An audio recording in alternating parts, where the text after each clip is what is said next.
नमस्कार, news state देख रहे हैं आप। मैं हूं आपके साथ धीरेन्द्र अवस्थी। आगरा में अवैध धर्मांतरण के खुलासे से हड़कंप मच गया है।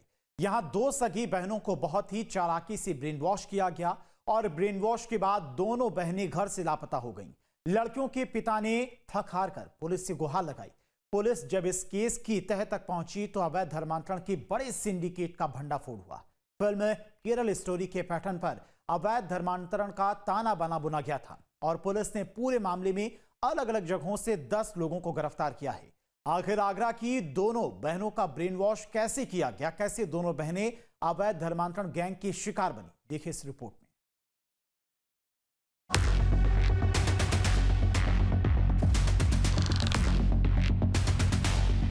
यूपी में धर्मांतरण की हिला देने वाली नई कहानी। आगरा में धर्मांतरण के बड़े सिंडिकेट का भंडाफोड़। दो सगी बहनों का केरल स्टोरी पैटर्न पर धर्मांतरण। धर्मांतरण के लिए दो सगी बहनों का किया ब्रेन वॉश। 5 देशों से भारत में धर्मांतरण के लिए फंडिंग। 6 राज्यों से जुड़े धर्मांतरण नेटवर्क का पर्दाफाश। ISI कनेक्शन की भी हो रही जांच। अवैध धर्मांतरण की यह नई कहानी आपको जरूर झकझोर कर रख देगी। आगरा के सदर बाजार इलाके के एक घर में बिल्कुल एक थ्रिलर फिल्म की तरह रोमांचक कहानी रची गई। इस कहानी के केंद्र में है दो सगी बहन, जिन्होंने सपने में भी नहीं सोचा होगा कि वो एक बहुत ही बड़े षड्यंत्र का मोहरा बनने जा रही है। धर्मांतरण की इस कहानी में कई पेच हैं जो काफी चौंकाने वाले हैं। दरअसल 2021 में आगरा की एक लड़की का ब्रेन वॉश किया, फिर उसका धर्मांतरण करवाया गया था, लेकिन लड़की के परिवार वाले उसे घर ले आए थे। घर आने के बाद लड़की का व्यवहार बदल गया था। बड़ी बहन ने छोटी बहन का भी ब्रेन वॉश कर दिया। 24 मार्च को दोनों बहनें घर से चली गईं। धर्मांतरण गैंग की शिकार लड़कियों के पिता ने इस मामले में सीएम योगी को धन्यवाद दिया और बताया कि उनकी बेटियों की फिलहाल काउंसलिंग की जा रही है। पुलिस केस दर्ज होने के बाद से यूपी पुलिस इस मामले में एक्शन में थी और आगरा से गायब हुई दोनों सगी बहनों को 4 महीने बाद आगरा से 1300 किलोमीटर दूर कोलकाता से बरामद किया। धर्मांतरण को लेकर हाल ही में एक फिल्म रिलीज हुई थी जिसका नाम था द केरल स्टोरी। इस फिल्म में दिखाया गया कि किस तरीके से युवतियों को प्रलोभन दिया जाता है, उनका ब्रेन वॉश किया जाता है और उसके बाद उनका धर्मांतरण किया जाता था। इसी तरीके से आगरा में भी 2 सगी बहनों का ब्रेन वॉश किया गया, उनका धर्मांतरण कराया गया। ये दोनों बहनें 2025 यानी कुछ माह पहले ही आगरा से गायब हुई थी और उसके बाद थाना सदर में इनकी गुमशुदगी दर्ज की गई थी और लगातार इनकी तलाश की जा रही थी। आइए आपको दिखाते हैं वो घर जिसमें ये दोनों बहनें रहती थीं। ये पंजाबी समाज से जुड़ी हुई हैं और ये घर आप देख सकते हैं थाना सदर क्षेत्र में इनका घर है, जहाँ पर ये दोनों बहनें रहती थीं। थोड़ी सी स्टोरी मैं आपको बता देता हूँ, थोड़ी सी कहानी इस फिल्म की बता देता हूँ। देखिए, फिल्म द केरल स्टोरी की तरह पहले सदर निवासी पंजाबी समाज की एक युवती का ब्रेन वॉश किया जाता है, उसका धर्मांतरण कराया जाता है। गैंग की सदस्य उधमपुर जम्मू कश्मीर की निवासी शायमा उर्फ खुशबू उसे वर्ष 2021 में अपने साथ लेकर गई थी।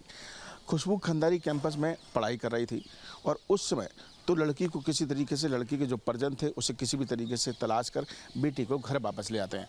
मगर घर आने के बाद बेटी की हरकतों ने घर वालों के होश उड़ा दिए थे, क्योंकि वह पूजा पाठ का लगातार विरोध करने लगी थी, इस्लाम की पैरवी करने लगी थी। इस दौरान इस बड़ी बहन ने, जो कि जिसका धर्मांतरण किया गया था, खुशबू जिसको लेकर गई थी, उसने छोटी बहन का भी ब्रेन वॉश करना शुरू कर दिया और नतीजा ये रहा कि 24 मार्च 2025 में दोनों बहनें घर से चली गईं, जिसके बाद 4 मई को इस मामले में थाना सदर के में अपहरण का मुकदमा दर्ज कराया गया।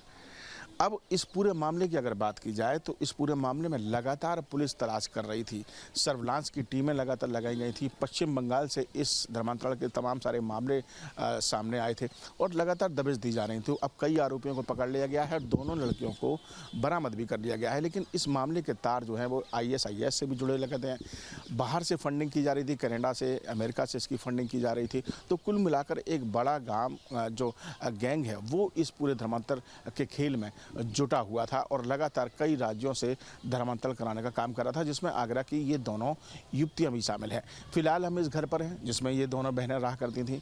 इनके परिवार वाले हमने दरवाज़ा खटखटाने की कोशिश की, इन्होंने दरवाज़ा नहीं खोला और कोई भी बोलने को अभी तैयार नहीं है। लेकिन पुलिस अधिकारी का कहना है कि एक बड़े गैंग का खुलासा हुआ है और दोनों बहनों को बरामद करने के साथ साथ 10 पुरुष आरोपियों के साथ साथ एक महिला आरोपी को भी गिरफ्तार किया गया है।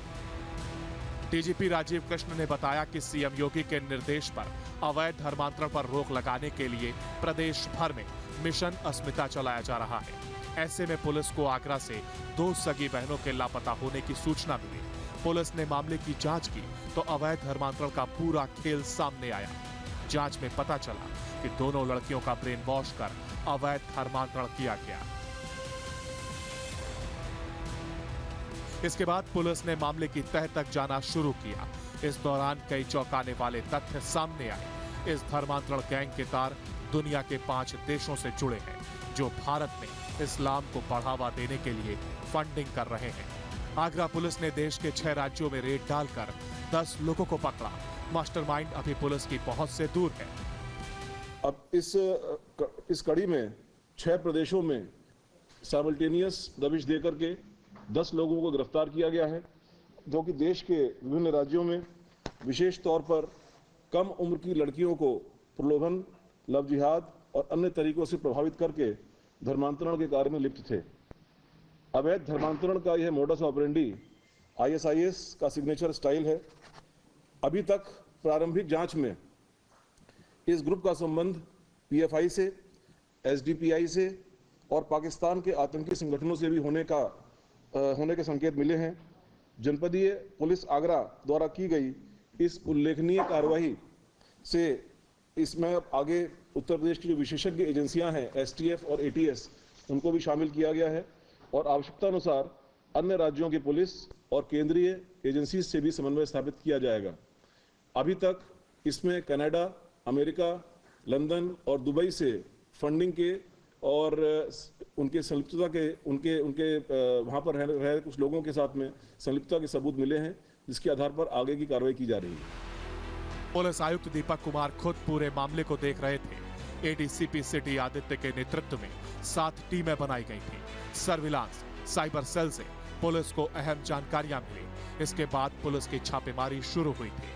वहीं टीम को कोलकाता भेजा गया, जहां आगरा से लापता दोनों सगी बहनों के बारे में जानकारी जुटाने के बाद उन्हें सुरक्षित किया गया। इसके बाद दोनों बहनों से कई जानकारी जुटाई गई। फिर टीम ने 6 अलग अलग राज्यों में छापेमारी कर 10 आरोपियों को गिरफ्तार किया।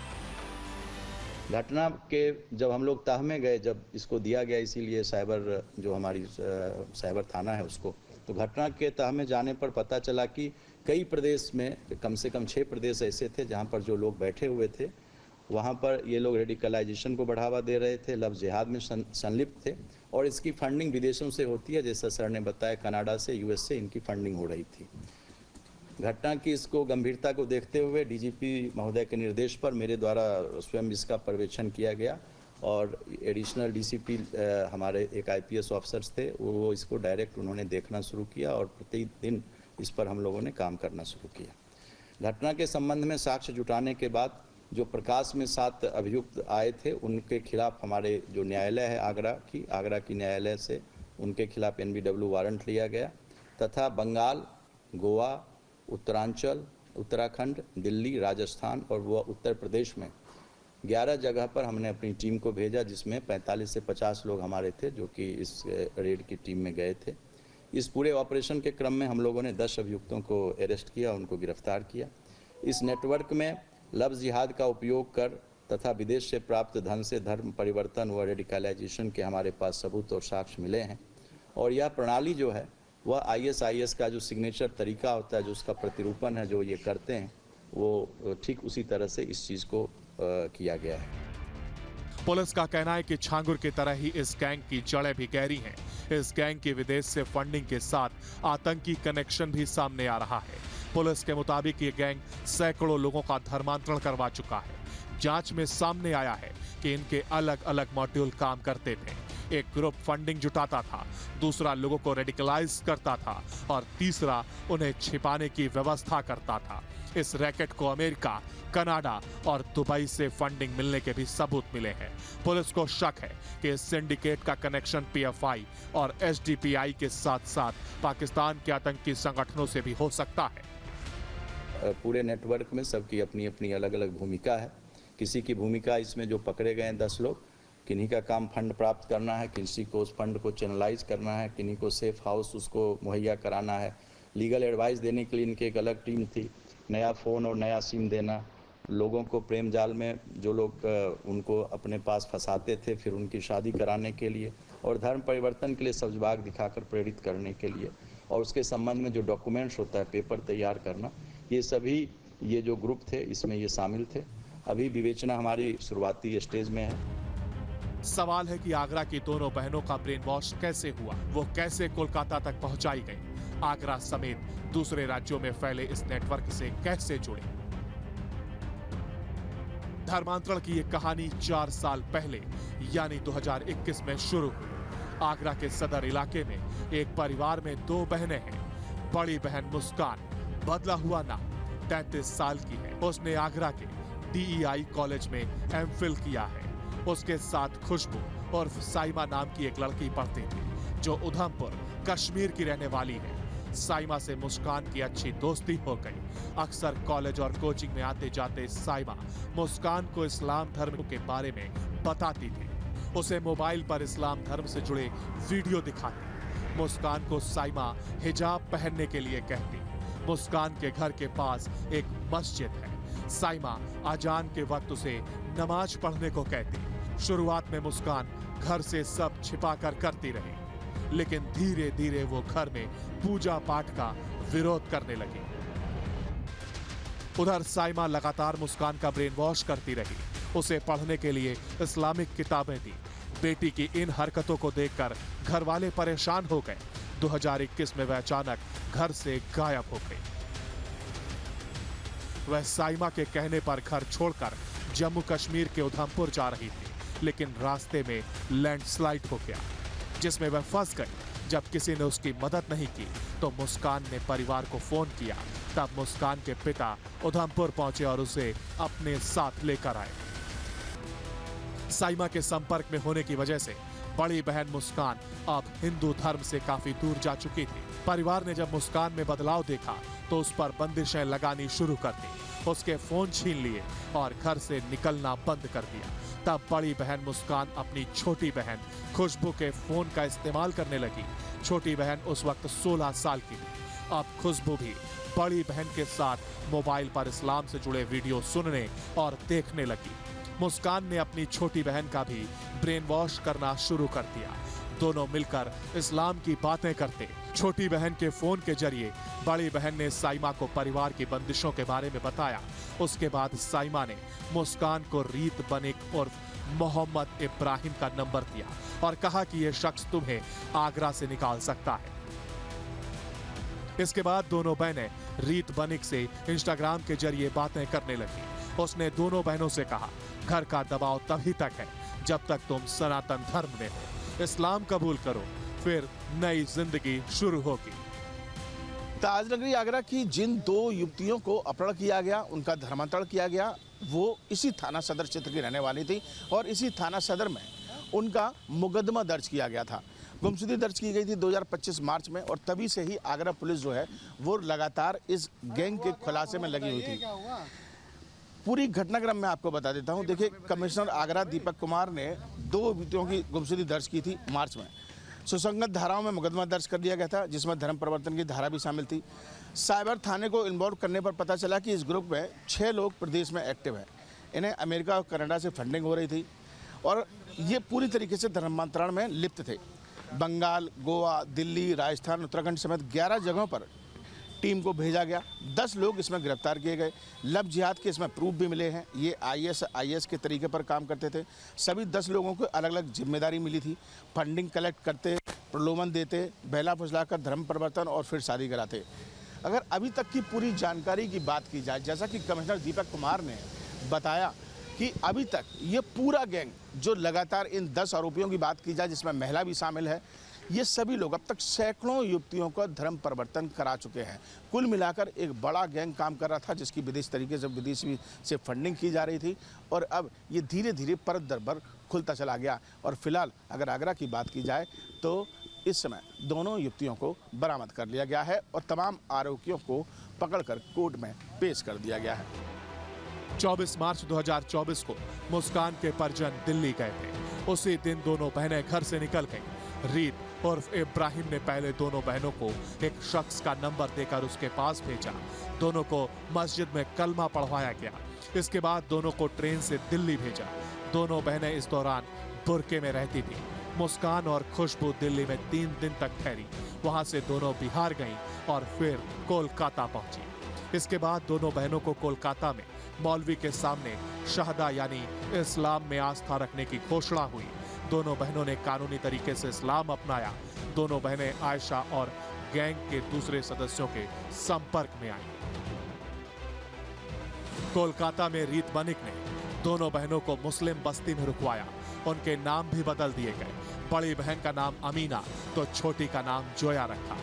दोनों बुर्का पहनकर ही घर से निकलती थी। गैंग के सदस्य मुस्लिम युवकों से उनका निकाह कराने की तैयारी में थे, जिससे वो फिर कभी वापस अपने धर्म में न लौट सके। दोनों बहनें सोशल मीडिया पर इस्लाम के पक्ष में मुहिम चलाने लगी थी। इधर आगरा में दोनों बहनों के गायब होने के बाद परिवार में हड़कंप मच गया। पिता ने बेटियों की गुमशुदगी की शिकायत थाने में दी, लेकिन शुरुआत में आगरा पुलिस इस केस की गंभीरता को नहीं समझ सकी। पीड़ित पिता ने दोनों बेटियों की तलाश में इधर उधर भटकते रहे, लेकिन 41 दिन बाद 4 मई 2025 को पुलिस ने अपहरण का केस दर्ज किया। इसमें साइमा को नामजद किया गया। पुलिस ने छानबीन की तो पता चला कि दोनों बहनें धर्मांतरण की मुहिम से जुड़ गई हैं। ठीक उसी अंदाज में जैसे फिल्म द केरल स्टोरी में युवतियां दूसरी युवतियों को फंसाती दिखती हैं। इस जानकारी के बाद पुलिस हरकत में आई और जांच साइबर क्राइम पुलिस को दी गई। इसके बाद इस मामले में डीजीपी राजीव कृष्ण ने संज्ञान लिया। पुलिस ने इस मिशन को तेज कर दिया। फिर टीम बनाकर ताबड़तोड़ छापेमारी की गई। पुलिस की एक टीम बैरकपुर कोलकाता गई। सबसे पहले वहां से दोनों सगी बहनों के बारे में जानकारी जुटाई, उन्हें सुरक्षित किया। उसके बाद बैरकपुर छावनी में बकर महल निवासी शेखर राय उर्फ हसन अली को पकड़ा। उससे पूछताछ के बाद आयशा को गिरफ्तार किया। कोलकाता से अली हसन उर्फ शेखर रॉय, कोलकाता से ओसामा को पकड़ा।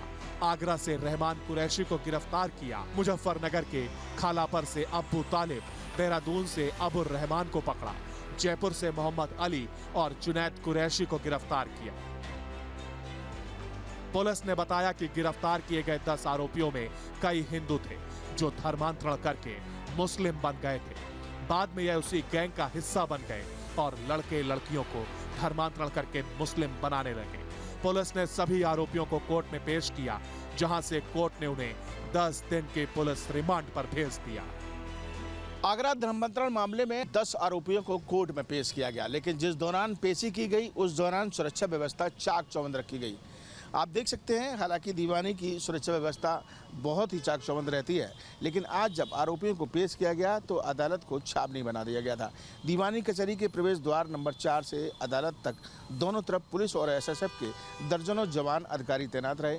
पुलिस वज्रवाहन में बैठाकर सभी 10 आरोपियों को अदालत परिसर में लाया गया और गाड़ी के चारों तरफ घेर कर अदालत के भवन तक ले जाया गया। गाड़ी को रोका गया और उसके बाद आरोपी को अपने चेहरे से कपड़े बांधकर बारी बारी से गाड़ी से उतारा गया।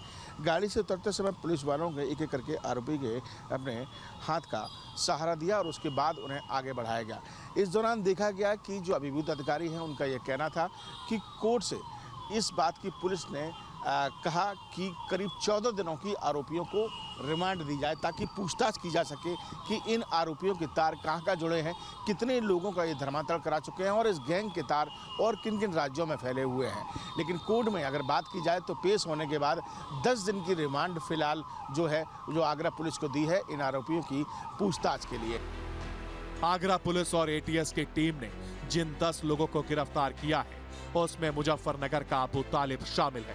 अबू तालिब पर कम उम्र की लड़कियों को प्रलोभन देकर धर्म परिवर्तन कराने का आरोप है। अबू तालिब मुजफ्फरनगर के खालापार इलाके के जामिया नगर इलाके का रहने वाला है। तालिब का परिवार उसे निर्दोष बता रहा है। वहीं 10 आरोपियों में से आगरा से पकड़े गए रहमान के परिवार वाले उसे बेगुनाह बता रहे हैं। परिजनों के मुताबिक रहमान को फंसाने की साजिश की जा रही है। बिल्कुल गलत है, बिल्कुल गलत है। बच्चा, मैं तो बाप हूँ, तो मैं तो आप बस्ती पड़ोस वालों से पूछो, वो मतलब किसी पे भी मतलब नीचे निगाहते जाते अपना काम से गए, और ना कोई उसका यार दोस्त है कि मतलब संगठन क्या जोड़ दिया क्या नहीं जोड़ दिया, ये मुझे मालूम नहीं है। मेरा बच्चा निर्दोष है, मुझे न्याय मिलना चाहिए आप लोगों सबसे। बलरामपुर का छांगुर उर्फ जमालुद्दीन और उसके बाद आगरा की 2 बहनों के इस केस ने साफ कर दिया है कि देश प्रदेश में अवैध धर्मांतरण गैंग अपनी बहुत गहरी जड़ें जमा चुका है और इसमें विदेश फंडिंग की भी अहम भूमिका है। फिलहाल जांच अभी शुरुआती दौर में है। पुलिस दोनों मामलों की गंभीरता से जांच में लगी है। जैसे जैसे जांच आगे बढ़ेगी, मामले में कुछ और बड़े खुलासे हो सकते हैं।